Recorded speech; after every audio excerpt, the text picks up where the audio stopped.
Good morning students, स्वागत है आपका कार्यपत्रक 47 में।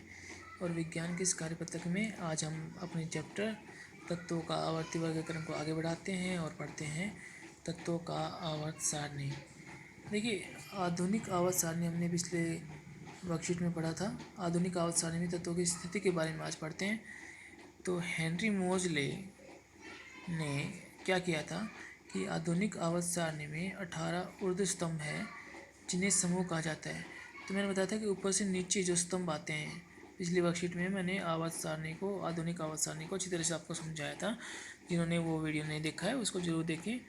तो क्या था कि ऊपर से नीचे जो कॉलम आते हैं वो कितने कॉलम थे? 18। तो ऊर्ध्व स्तंभ जिनको हम क्या कहते हैं, समूह कहते हैं, वो 18 थे तथा जो 36 पंक्तियाँ थी वो कितनी थी? 7 थी। तो इस तरह से जो बाएं से दाएं जो पंक्तियाँ चलती हैं वो कितनी थी? 7 थी। और ऊर्ध्व स्तंभ कितने थे? वो 18 थे। तो इस तरह से हमारे पास में क्या हुआ कि समूह और आवर्त की तत्वों की स्थिति के बारे में आइए देखते हैं कि किससे समूह अथवा आवर्त में तत्वों की स्थिति किस बात पर निर्भर करती है। तो यहाँ पर आपको दो बातें ध्यान रखनी है कि ऊर्ध्व स्तंभ यानी कि समूह कितने होते हैं? 18 होते हैं। और 36 पंक्ति यानी कि आवर्त कितने होते हैं? 7 होते हैं। तो यही हमारा एक जो आवर्त सारणी है उसमें जो मेन बात थी वो ये जानने वाली थी। आइए अब हम बात करते हैं कि किसी समूह अथवा आवर्त में तत्वों की स्थिति किस बात पर निर्भर करती है उसके बारे में पढ़ लेते हैं। तो देखिए, ऊर्ध्व स्तंभ की बात करते हैं पहले। यदि हम आधुनिक आवर्त सारणी के समूह एक के तत्वों को लेते हैं और समूह एक के पहले 3 तत्वों का इलेक्ट्रॉनिक विन्यास लिखते हैं तो पता चलता है, जैसे हाइड्रोजन के पास कितने इलेक्ट्रॉन होते हैं? एक इलेक्ट्रॉन होता है, तो उसमें हमने एक लिख दिया। लिथियम के पास में 3 इलेक्ट्रॉन होते हैं, तो पहले जो कक्ष होता है या कोश होता है उसमें 2 इलेक्ट्रॉन और दूसरे कक्ष में 1 इलेक्ट्रॉन आ गया। सोडियम के पास में क्या होता है कि 11 उसके परमाणु क्रमांक होता है, परमाणु संख्या होती है, तो 11 ही उसके अंदर इलेक्ट्रॉन होते हैं। तो पहले कोर्स में आपको पता है कि 2 इलेक्ट्रॉन आ सकते हैं, दूसरे में 8 आ सकते हैं, तो 8 डाल दिए। तीसरे में जो बच गया 1, वो 1 डाल दिया। तो इस तरह से हमारे पास में इन तीनों का क्या हो गया? इलेक्ट्रॉनिक विन्यास पूरा हो गया है।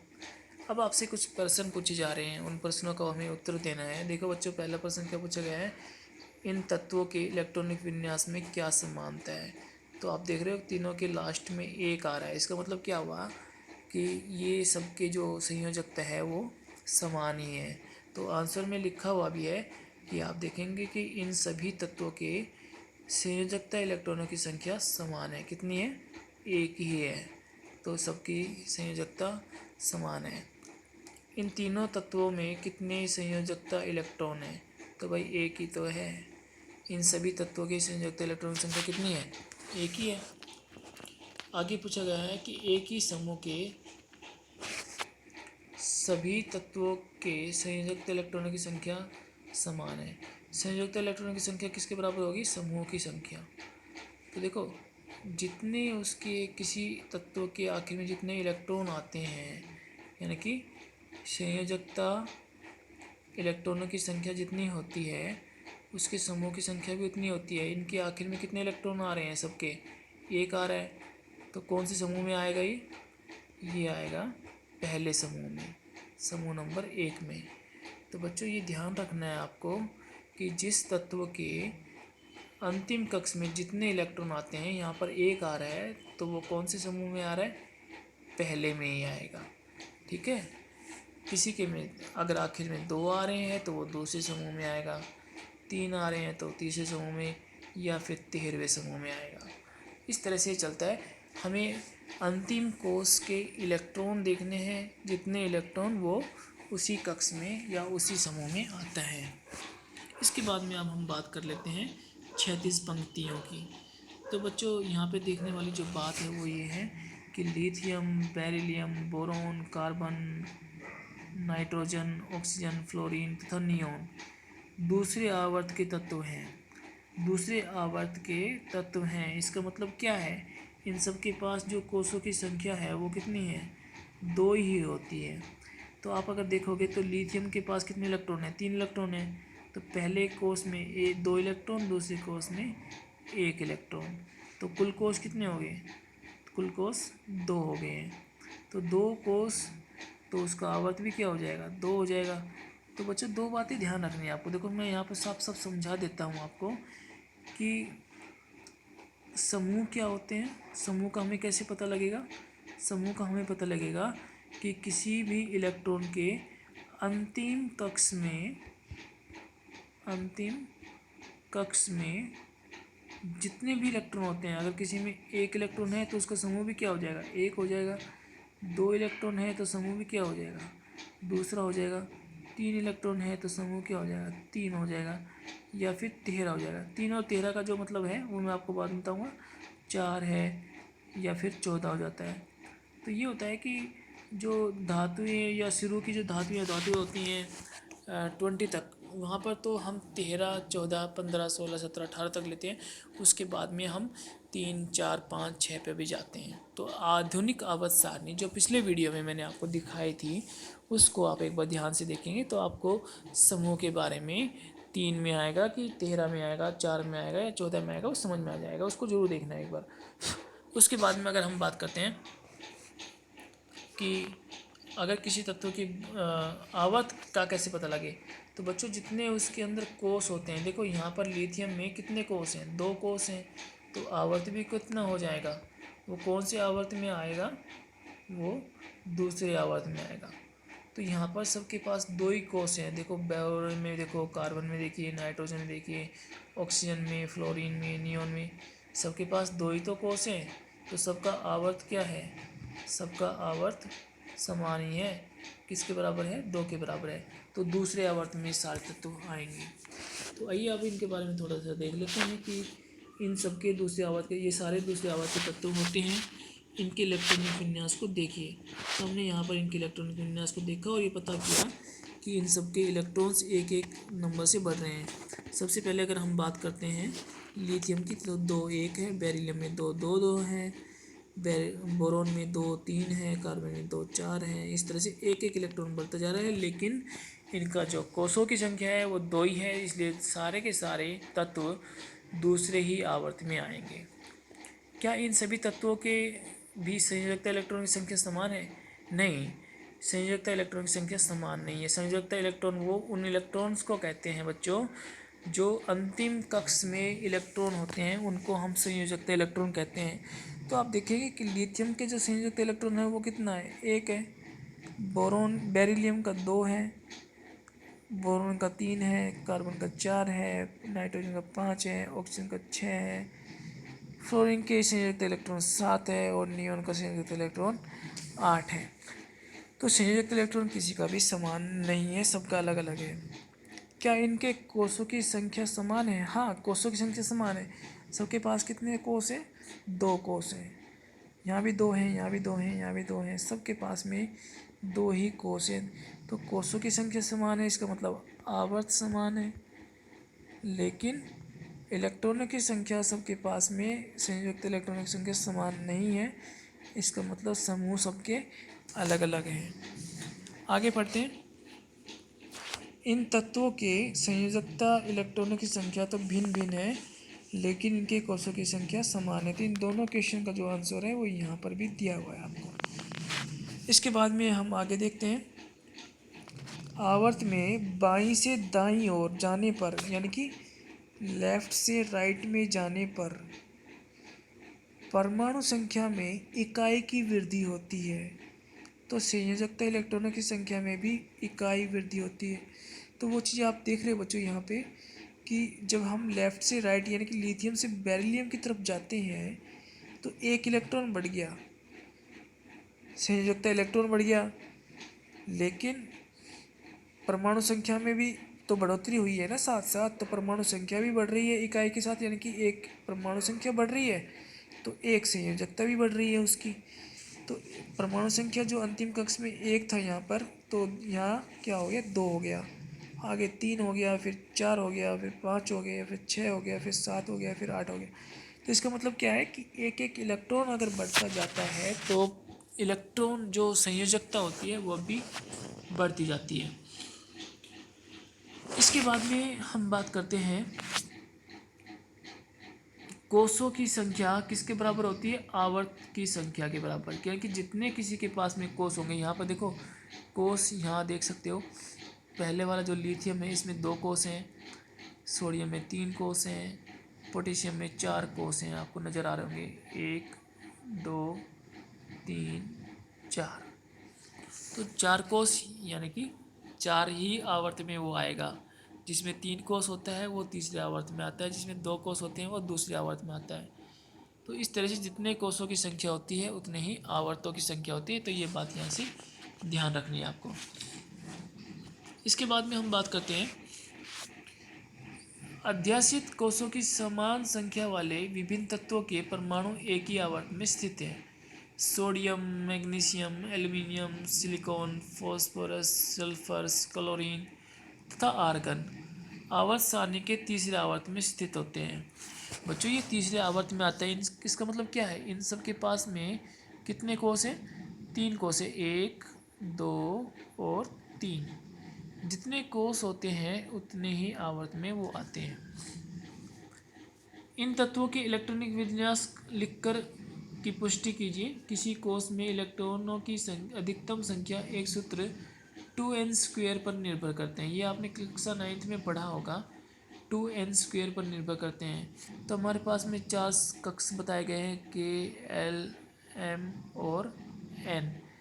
K की वैल्यू 1 होती है क्योंकि नंबर 1 कक्ष में आता है, L दूसरा कक्ष को बोलते हैं, M तीसरे कक्ष को बोलते हैं और N चौथे कक्ष को बोलते हैं। तो बच्चों ये ध्यान रखना है आपको कि जो K, L, M और N की जो वैल्यू है 1 2 3 4, तो यहाँ पर जो फॉर्मूला हम यूज़ करते हैं 2n², तो यहाँ पर n का मतलब क्या है कि n किसके बराबर हो सकता है? 1 के बराबर भी हो सकता है, 2 के बराबर भी, 3 के बराबर भी और 4 के बराबर भी हो सकता है। तो अगर आपके पास में K वाली सेल है तो यहाँ पर n की वैल्यू क्या रखेंगे? अगर K के लिए यानी कि सबसे पहले कक्ष के लिए क्या रखेंगे? 1 रखेंगे। तो फॉर्मूला क्या हो जाएगा? 2 यानी कि 2 गुना में 1 का स्क्वायर। 1 का स्क्वायर हमेशा 1 ही होता है, तो यहाँ पे स्क्वायर का कोई फ़ायदा नहीं है। 2 को 1 से गुना करेंगे तो कितना आएगा? 2। यानी कि पहले कक्ष में कितने इलेक्ट्रॉन आ सकते हैं? 2 आ सकते हैं।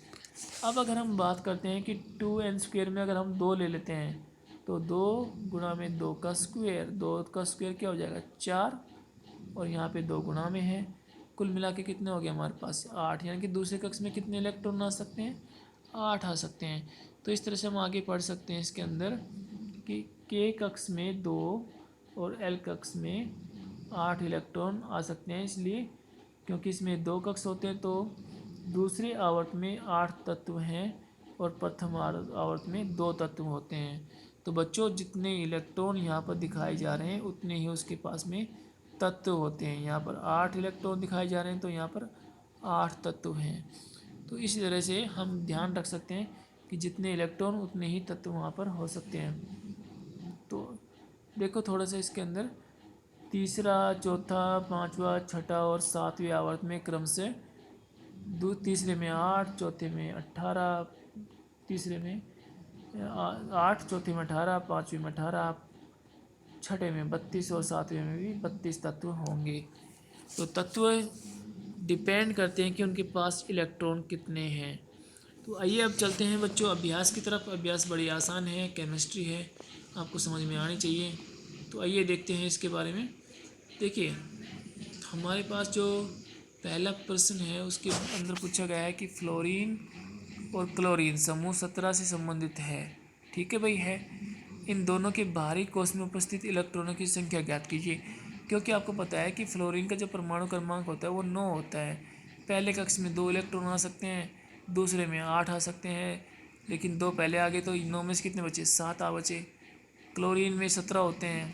क्लोरीन का जो परमाणु क्रमांक है वो कितना है? 17 है। तो पहले में 2, दूसरे में 8 आ सकते हैं, जो बचे हुए कितने हैं? 7 है। तो दोनों में कितने आए? 7। कौन से आवर्त में आएंगे? देखो पहले वाले में 2 कक्ष हैं तो दूसरे आवर्त में, दूसरे वाले में 3 कक्ष हैं तो तीसरे आवर्त में, लेकिन समूह दोनों का एक ही है, 17वां समूह है। 7 का मतलब यहाँ पे क्या हो गया? 17 हो गया। मैंने बताया था 20 तक हम क्या करते हैं कि 2 के बाद सीधे 13वें में जाते हैं। तो बच्चों ये ध्यान रखना है कि 17वें समूह में ही आएंगे। तो क्वेश्चन क्या पूछा था? इन दोनों के बाहरी कोष में उपस्थित इलेक्ट्रॉनों की संख्या ज्ञात कीजिए। कितनी हो जाएगी? 7 हो जाएगी। Mg यानी कि मैग्नीशियम, एल्यूमिनियम, सिलिकॉन के इलेक्ट्रॉनिक विन्यास लिखिए। मैग्नीशियम का क्या होता है, कुल इलेक्ट्रॉन इसके पास में 12 हैं, तो इलेक्ट्रॉनिक विन्यास कितना हो गया, 2 8 2। इसके बाद में एल्यूमिनियम का, एल्यूमिनियम के पास में 13 इलेक्ट्रॉन होते हैं, तो यहाँ पर हमारे पास में हो गया 2 8 3। और तीसरा है सिलिकॉन का, 14 होता है परमाणु क्रमांक, तो यहाँ पर हमारे पास में हो गया 2 8 और 4। 3 ही कक्षिश में है, 3 ही कक्षिश में है, 3 ही कक्षिश में है। इसका मतलब क्या है, तीनों का जो समूह है वो कौन सा है, अलग अलग होते हैं, क्योंकि समूह यहाँ पर 2 है, 2 इलेक्ट्रॉन है, तो दूसरे समूह में ये 13वें समूह में और ये 14वें समूह में, लेकिन तीनों में 3 ही कक्षा है, तो आवर्त कौन सा हो जाएगा, तीनों का तीसरा आवर्त हो जाएगा। आगे हमसे पूछा गया है समूह 1 पहले 3 तत्वों के इलेक्ट्रॉनिक विन्यास लिखिए। समूह 1 के पहले 3 तत्वों के इलेक्ट्रॉनिक विन्यास लिखना है। इन तत्वों के इलेक्ट्रॉनिक विन्यास में क्या समानताएं पाएंगे। तो बच्चों इसका जो आंसर है वो ऊपर यहाँ पर दिया हुआ है साफ साफ। समूह 1 के पहले 3 तत्वों का इलेक्ट्रॉनिक विन्यास ये वाला है। हाइड्रोजन का 1 है, लिथियम का 2 और 1, यानी कि पहले कक्ष में 2, दूसरे कक्ष में 1। सोडियम के 3 कक्ष होते हैं, पहले कक्ष में 2 इलेक्ट्रॉन, दूसरे कक्ष में 8 इलेक्ट्रॉन और तीसरे कक्ष में 1 इलेक्ट्रॉन। समानता क्या है, समानता इन तीनों में क्या है कि इन सभी तत्वों के संयोजकता इलेक्ट्रॉनों की संख्या समान है। कितनी है, 1 1 1। तो समानता इनकी इलेक्ट्रॉनों की एक ही होती है। तो ये इनका समूह भी दर्शाता है कि ये पहले समूह में आते हैं, क्योंकि इनके जो अंतिम कक्ष है उसमें 1 इलेक्ट्रॉन होता है बच्चों। इसके बाद में अगला प्रश्न हमारे पास में है, पहले, दूसरे, तीसरे और चौथे आवर्त में कितने तत्व उपस्थित होते हैं।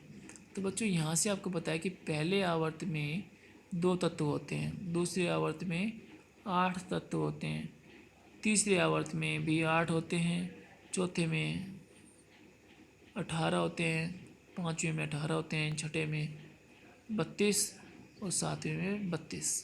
तो जितने भी यहाँ पे पूछे गए हैं, पहला, दूसरा, तीसरा, चौथा, आप चारों के बारे में लिख सकते हो कि पहले में 2, दूसरे में 8, तीसरे में भी 8, चौथी में 18। 4 तक पूछे हैं, 4 के आंसर दे देना। इसके बाद में क्वेश्चन नंबर 5 है कि आधुनिक आवर्त सारणी एवं मेंडलीफ की आवर्त सारणी में तत्वों की व्यवस्था की तुलना कीजिए। देखो मेंडलीफ ने क्या बोला था कि जो तत्वों की व्यवस्था होती है वो किसके हिसाब से होती है, परमाणु द्रव्यमान के हिसाब से। और आधुनिक आवर्त सारणी का क्या नियम था कि जो व्यवस्था होती है तत्वों की आवर्त सारणी में वो परमाणु संख्या के आधार पर होती है। तो ये एक बड़ा अंतर था दोनों की जो तुलना करते हैं उसके बाद में। इसके बाद में मेंडलीफ ने 63 तत्व जो ज्ञात थे उस समय पर उनका सिर्फ एक वर्गीकरण किया था, लेकिन यहाँ पर कितने तत्वों का वर्गीकरण हुआ, 118 तत्वों का वर्गीकरण हुआ था आधुनिक आवर्त सारणी में। तो काफ़ी डिफरेंस है बच्चों, बहुत सारी अलग अलग हैं। दूसरा जो तीसरा मैं अंतर बताऊँ यहाँ पर, तो मेंडलीफ के आवर्त सारणी में समस्थानिकों का स्थान निश्चित नहीं था और यहाँ पर समस्थानिकों का स्थान निश्चित हो गया था, एक उनको निश्चित स्थान मिल गया था।